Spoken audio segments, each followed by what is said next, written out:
You're watching ABC10 Plus This Week. Hi everyone, I'm Walt Gray. You're watching ABC 10 This Week. The Yolo County DA has indicted 8 people in connection to a deadly Esparto fireworks blast that killed 7 people. We'll take a look into those indictments. Then, in dollars and cents, Californians could reclaim billions of dollars in unclaimed property. What you need to know. And John Bartel takes us to see the colorful flower blooms at Antelope Valley Poppy Reserve. That's in Lancaster. ABC 10 This Week starts right now.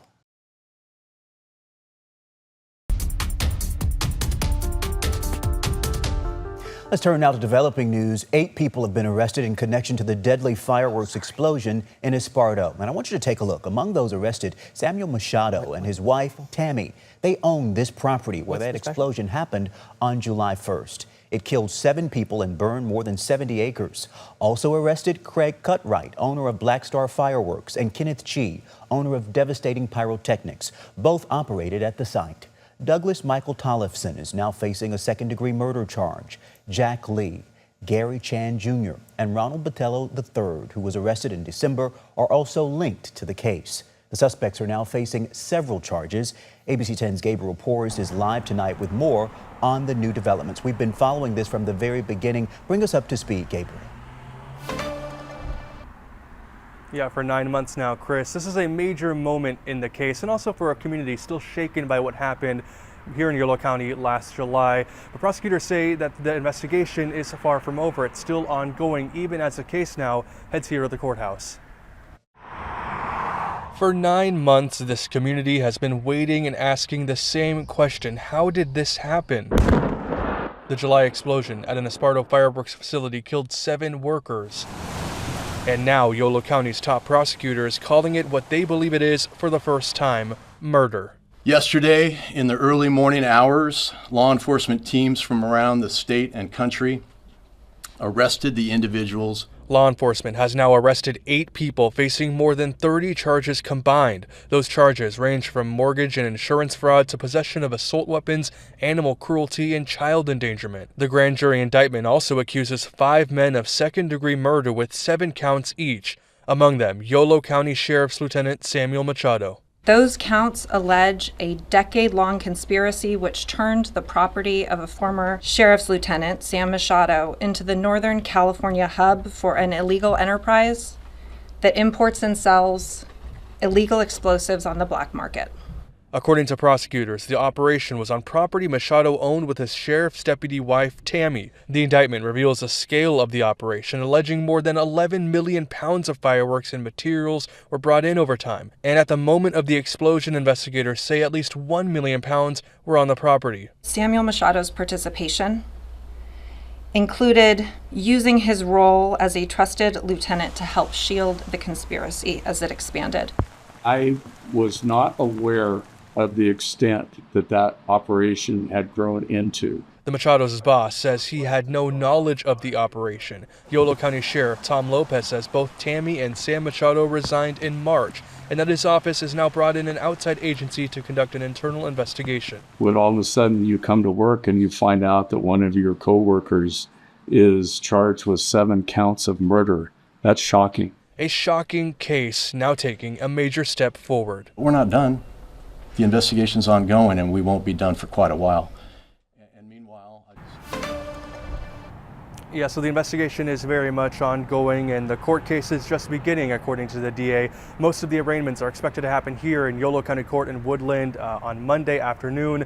And the litigation, well, the DA says that could take years to play out. Live in Yolo County, Gabriel Porras, ABC 10. It's something the families have been wanting to learn more about, and so we're going to be following this. We thank you for the update, Gabriel. Thank you so much.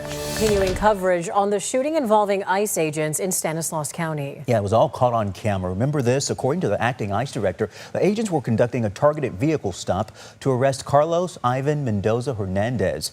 ICE says he is a suspected 18th Street gang member wanted in El Salvador for questions in connection to a murder. ICE says as agents approached the vehicle, Hernandez used his car as a weapon and tried to run over an officer. Agents then fired what officials call defensive shots. Well, he's now recovering at Doctors Medical Center in Modesto. His family was finally able to visit him for the first time today. ABC 10's Gabriel Porras is there now. Gabriel, give us the latest. Yeah, Chris and Laura, his family is grateful for that visit, grateful that he is still alive. His attorney visited as well, and right after continued to dispute most of ICE's narrative. Taking her first steps out of Modesto's Doctors Medical Center Thursday, Cindy says she can finally feel some relief. I'm happy and grateful that it is not that worse. Grateful it wasn't worse. That's how his fiancée described seeing Carlos Ivan Mendoza Hernandez after he was shot by Immigration and Customs Enforcement agents in Patterson Tuesday. He's been hospitalized since then with no visits from family or his attorney until this morning. He's in stable condition. For sure he's injured. His arm, his part of the mouth too also is injured. There's so many shots that he got into his car. And for him not to get anything on his head or even his body, right, this part of the body, any organs, I think that's a huge miracle. He is very clearly traumatized. ICE says Mendoza Hernandez weaponized his car during a vehicle stop by trying to run over an officer, prompting the officers to open fire, his attorney pushing back. The shot started firing before he moved the vehicle. He was simply trying to get away because at that point he was in fear of his life. Up until that point, he had pulled over, he had been calm, he was just saying, hey, you know what, I don't want to get out, I want to talk to my wife, I want to figure out what's going on. And for some reason, the officer started shooting. At the time, ICE said agents were trying to arrest Mendoza Hernandez and calling him a gang member, wanted in El Salvador for questioning in connection to a murder. But his attorney disputes that, saying his client has no legal immigration status, has never been part of a gang, and was previously acquitted of murder. We just want to gather the truth of what actually happened, because in the moment it clearly got very confused. I do feel hope. I think things are going to come up suddenly, right? Family members are hoping that he can be released from the ICU at some point today. Now, his lawyer says that while law enforcement is inside of his hospital room, his client is not currently under arrest. Live in Modesto, Gabriel Porras, ABC 10. Yeah, good to know, Gabriel. Thank you. Keep us posted as you learn more. We also want to point out the FBI is handling the investigation into the shooting, and they say because it's still an active investigation, no new information will be released at this time. Gabriel, thank you. Now an update to an investigation we first brought to you on To The Point. Back in October, we shared the story of White Swan Castle in Granite Bay. Now a local couple says that their dream wedding at this location turned into a complete nightmare. ABC 10's Becca Habegger explains why this couple reached out to us. Lucy Vang Hong and Tony Hong say they spent about $60,000 to get married at White Swan Castle and called it a terrible experience. They say malfunctioning audio equipment, inadequate air conditioning, and extreme August heat turned their big day into a struggle they're still trying to forget. Then, after ABC 10's investigation aired in October, the couple's friends and family started sending them our report. And that's when they learned they had unwittingly held their wedding at an alleged unpermitted event venue. Tony Hong proposed to Lucy Vang on their 5-year anniversary. I've always wanted like the big extravagant wedding style, and I feel like meeting him, whether the wedding was big or small, it was going to be the best day of our lives. Lucy says she found White Swan Castle on Instagram while researching elegant wedding venues. When they toured the Granite Bay property at 8300 Moss Court, they say they had questions, especially about capacity. They told us that a max capacity would be 180, and I was looking at her, I was saying, I don't think we can book this venue because even though it's the one that you want, we need almost like 200 people. The couple says property owner and White Swan Castle operator Miriam Mozinzadeh assured them it would work. Their contract listed 195 guests. Tony says he also asked about air conditioning for the August wedding. I texted Miriam asking her if the AC would be adequate. She assured us that it would house the guests comfortably as long as we kept the doors and windows closed. The couple tells ABC 10 they paid nearly $60,000 for the venue and subcontracted vendors, including a DJ, wedding coordinator, and bartenders. August 2nd, 2025 arrived. Their ceremony was scheduled for 3 p.m. with a photo shoot starting at noon. The temperature outside that day was in the upper 80s into the mid-90s. And immediately for our first look, we're like profusely sweating. Immediately felt the heat just hit our faces and our body.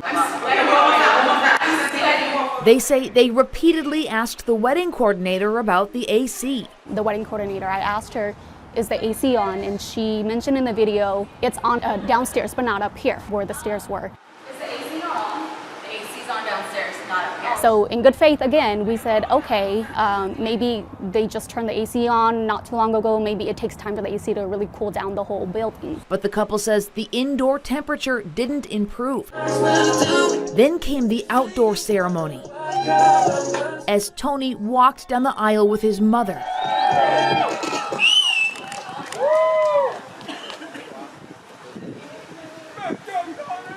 Immediately, the music just cuts out, right? Immediately just cuts out, and me and my mom are just walking still awkwardly. It's just taking me out of the moment. And at the most important moment, this happened. We're gathered today to celebrate the wedding of Lucy and Anthony. You've come here to share in this commitment they make to one another. It was so bad to the point where I had to tell the officiant, like, can we just not use the microphone at all, because I just want to be in the moment with my wife. Are the people dearest and most important to them? So Yeah, just reliving those memories is really hard.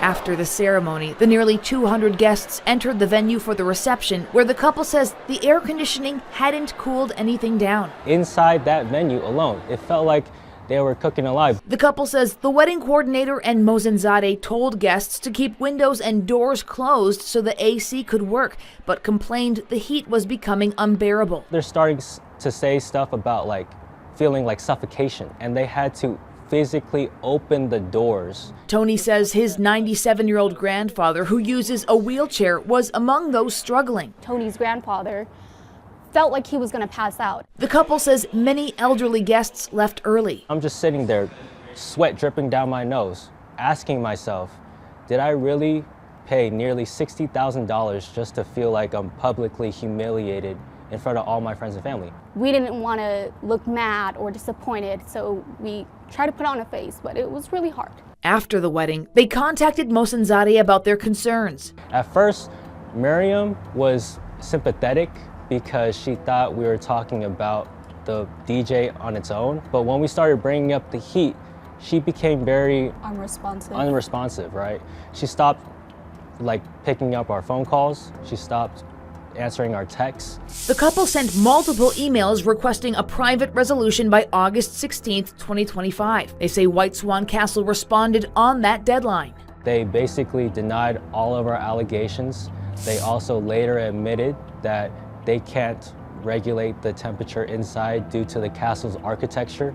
The couple says White Swan Castle is also withholding their $2,500 security deposit, claiming a guest broke a sink and guests smoked outside designated areas.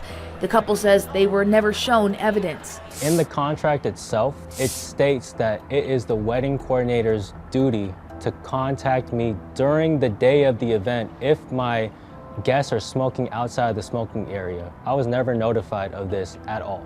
The couple says they filed a complaint with the Better Business Bureau. It was closed as unresolved. They are now taking the White Swan Castle property owners to small claims court. Since there is a limit on how much someone can pursue in small claims court, Tony and Lucy have each filed their own claim, each asking for $10,000, explaining on the forms, quote, "This represents a portion of the losses. The full amount is larger." ABC10 emailed White Swan Castle's owners, Mozinzadeh and her husband. We told them the Hongs had approached ABC10 with their story after seeing our coverage.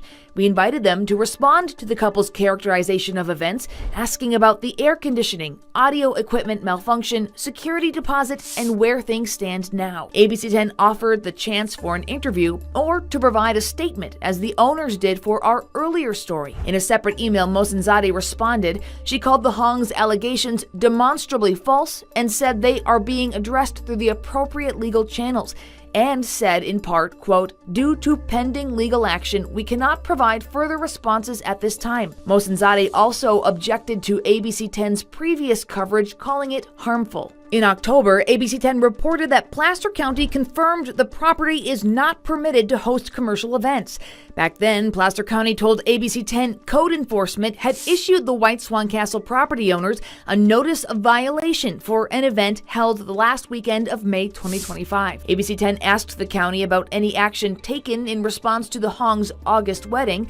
A county spokesperson says the property owners were issued a $1,500 citation, which they paid, and the matter stemming from the Hong's wedding is now resolved. The Hongs say they only learned about White Swan Castle's permitting issue after seeing ABC10's previous story. The fact that our wedding could potentially be an unpermitted event was shocking to us. Right? The couple says they're sharing their story to warn other couples. That would break my heart to see another bride and groom to have to go through what we went through. If you gave me what I know now and I was able to go back in time, I would have never done business with White Swan Castle, and that's the honest truth. The Hong's small claims hearing was originally set for March 24th, but the owner of White Swan Castle requested a postponement. A judge granted her request, so the hearing is now scheduled for July 28th. You could own a piece of billions of dollars worth of unclaimed property. ABC10 got a rare inside look at some of the most interesting items waiting to be claimed. You see birth certificates, you have found baby teeth, baby shoes. Inside California's unclaimed property archives, you'll see items of a very personal nature. Other, more common types of unclaimed property include forgotten bank accounts, stocks, bonds, uncashed checks, insurance benefits, and safe deposit box contents. There is no expiration date. That's kind of the beauty of it. California's unclaimed property program safeguards $15 billion worth of unclaimed property, more than $660,000 in the Sacramento area alone, according to the state controller's office. And we have folks that are totally trained and professional to help people make this process as smooth as possible. Unclaimed property can come about in a variety of ways. Perhaps you were unaware that your spouse, who is now deceased, had a box in a bank where they were holding on to special heirlooms or special somethings of value to them. Taking a few minutes to visit claimit.ca.gov could mean reconnecting you and your loved ones with money and property that's rightfully yours. What I would advise people to do is to make a point once a year on your birthday to claim your property. Cohen says you can also check the unclaimed property status of other family members, living and deceased. Cohen says if your family member has died, you will have to prove you have rightful ownership of the property. There are no tax implications, so if you reclaim your property, it's yours free and clear. Cohen also recommends checking for unclaimed property in other states you've lived or have family living in. Watch all of our Dollars and Cents coverage streaming now on the free ABC10 app. Email me your money questions at lpainter@abc10.com. Also tonight, a multi-million-dollar hospice fraud scheme has unraveled. California Attorney General Rob Bonta announced 21 people have been charged in a $267 million case. This comes as the state continues to be criticized over hospice fraud. ABC10's Jeannie Nguyen explains the details of the bust and also what California Republicans are demanding. We filed felony criminal charges against 21 suspects, including healthcare fraud, money laundering, and identity theft. On Thursday, Attorney General Rob Bonta announced a major hospice fraud takedown involving $267 million Bonta says was taken from the state. The investigation led to 5 arrests at 10 Southern California locations and more than $750,000 in cash seized. Bonta explains how this scheme worked. Purchase personal identifying information for people who live outside of California on the dark web, and then enroll them into covered California, posing as California residents. Straw owners then bought up a number of hospice companies and began billing Medi-Cal for non-existent services. This comes as the state faces ongoing criticisms for not doing enough to stop hospice fraud. Now Republicans here at the state capitol are calling for change. I think it's interesting that Rob Bonta has not been concerned about fraud at all until now. Until it's been exposed. Republican Assembly member Alexandra Macedo has been posting online about hospice fraud in the LA area, calling on Governor Gavin Newsom to act. And don't let Gavin Newsom lie to you. He could have stopped this and he didn't. Assembly Republicans are even calling for a special session to look into multiple California programs to identify ongoing fraud. We want to have oversight hearings with all these agencies, where we've found this fraud. Going back to the EDD when we had over $30 billion of fraud, in the system. The governor's office posted on X saying a special session is unnecessary, adding that California has been fighting fraud long before President Trump. Officials also say the state's hospice fraud task force, created in 2022, has revoked more than 280 hospice licenses in the past 2 years, with another 300 providers under investigation. In Sacramento, Jeannie Nguyen, ABC 10. 10 on Your Side is getting results for a PG&E customer who says she was hit with a more than $6,000 gas bill. The company is now apologizing, admitting they made a mistake. This is not something we strive to do. We fell short in this case. The customer sent 10 on Your Side this message saying, I received a bill from PG&E in February in the amount of $2,742. I contacted PG&E February 25th and was informed there was an issue with my meter and they would send a technician out to fix it. The technician came out February 27th. In March, I received a second PG&E bill in the amount of $3,300. I contacted PG&E again on March 25th and was informed that there was an issue with my meter, but it can take 1 to 2 billing cycles for them to resolve the issue. They told me that because I have not paid my bill in 2 months, that triggered a shutoff notice and there's nothing they can do about it unless I pay my bill. Once they resolve the issue with the meter and adjust my account, the money I pay will go as a credit on my account. I do not have the funds to pay a $6,000 bill, even if it will go on as a credit to my account. The customer was doing the right thing, and that was reaching out to PG&E. But unfortunately, due to some technology issues and other errors, she did get 2 consecutive high gas bills. PG&E released this statement saying we made a mistake and a customer received incorrect gas bills. We're sorry for the frustration and concern this caused. We have corrected the bill so it reflects the customer's actual energy use and have replaced the equipment which reads the gas meter. We issue millions of bills each month, and well over 99% of those are accurate. Unfortunately, mistakes do happen. It all comes as 10 on Your Side has received numerous complaints about high PG&E bills. It turns out, as we first told you, over the last few years, PG&E started the process of replacing 3 million smart meters as they reach the end of their battery life. And that means some bills are estimated until the dead batteries can be replaced. Unfortunately, we didn't catch it early enough, but we have since corrected that and apologized. ABC10 is here to help. Do you have a problem and don't know where else to turn? Email me at onyourside@abc10.com.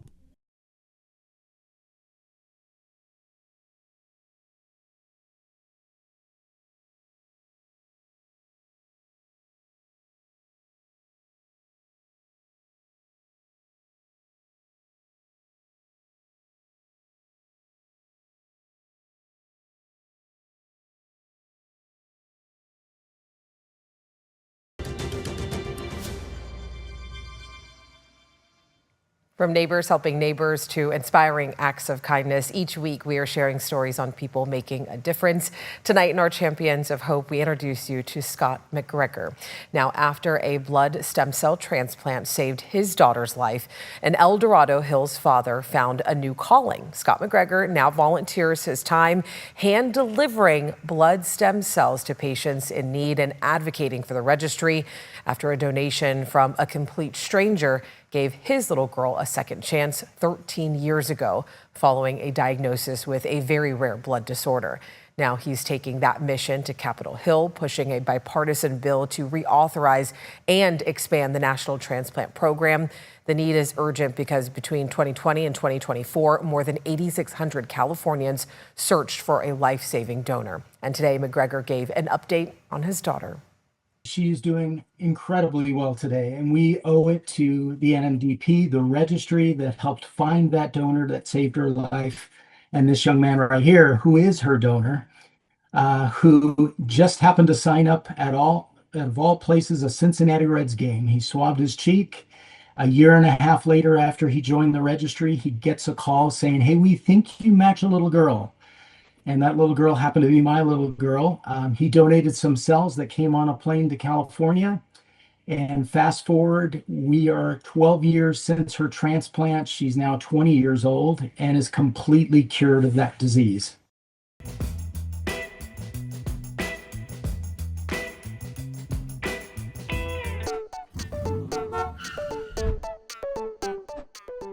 When conditions are right at the western edge of the Mojave Desert, the normally brown, dried-up landscape bursts with color at the Antelope Valley California Poppy Reserve in Lancaster. It is poppin' at the Poppy Reserve. That's right, and it's not just the poppies, although we have plenty of those in the background. From mid-March to early May, State Parks interpreter Callista Turner says more than 100 types of grasses and wildflowers emerge from the decomposed granite soil in a race to repopulate. So they're annuals in this area, and their whole entire life's purpose is to make lots and lots of flowers so they can make lots and lots of seed. Callista says each year's poppy bloom depends on the previous year's seed production. And to produce those seeds, each flower needs to be pollinated by these little guys, the green blister beetle. This is the main pollinator here at the Poppy Reserve. And so this green blister beetle will go from flower to flower. What it will do is it will actually start eating them. As the green blister beetle feasts on the flowers, it carries pollen from plant to plant. At this time of year, the reserve is teeming with life. Bugs, lizards, and birds all depend on flowers. But Callista says 50 years ago, this fragile ecosystem was almost lost to construction. So what they were going to do is they were going to flatten and bulldoze all of these areas and build housing. Luckily, artist and nature lover Jane Pinheiro enlisted the help of the Lancaster Women's Club and raised enough money to buy the land. They fundraised in the local schools. They had a Pennies for Poppies campaign, and over 8,000 school kids contributed from the local schools in the Lancaster, Antelope Valley area. Today, more than 1,700 acres are protected inside the preserve, but the plants now have a new threat: people. Lots and lots of people. More than 100,000 people visit the reserve every year. When you step on the flowers, not only does it kill them, but it compacts the soil. Callista says a single footprint can prevent flower growth for years. But there's another reason you should stay on the trail and not cross the guide cables. Mojave green rattlesnake that likes to live in one of these holes. Not a snake you want to play around with, huh? No, so many of them have both a hemotoxin, so that's a blood poison, right, or a venom, and then they also have a neurotoxin, so attacks your nervous system, so they are very potent. The Mojave Desert is both beautiful and a deadly place, and that's why staff say tread lightly. Take nothing but pictures, and respect the land that has been protected for over 50 years. From Antelope Valley State Poppy Reserve, I'm John Bartell. Hope to see you on the back roads.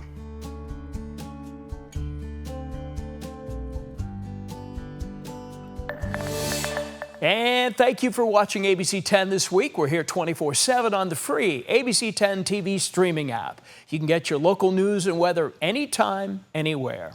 I'm Walt Gray. Take care. We'll see you next time. And remember, the ABC 10 Weather Impact Team is always here for you 24/7. Get the latest conditions anytime with our live 24/7 radar on our free TV streaming app. Just scan the QR code for easy instructions to download the ABC 10 app wherever you stream ABC 10.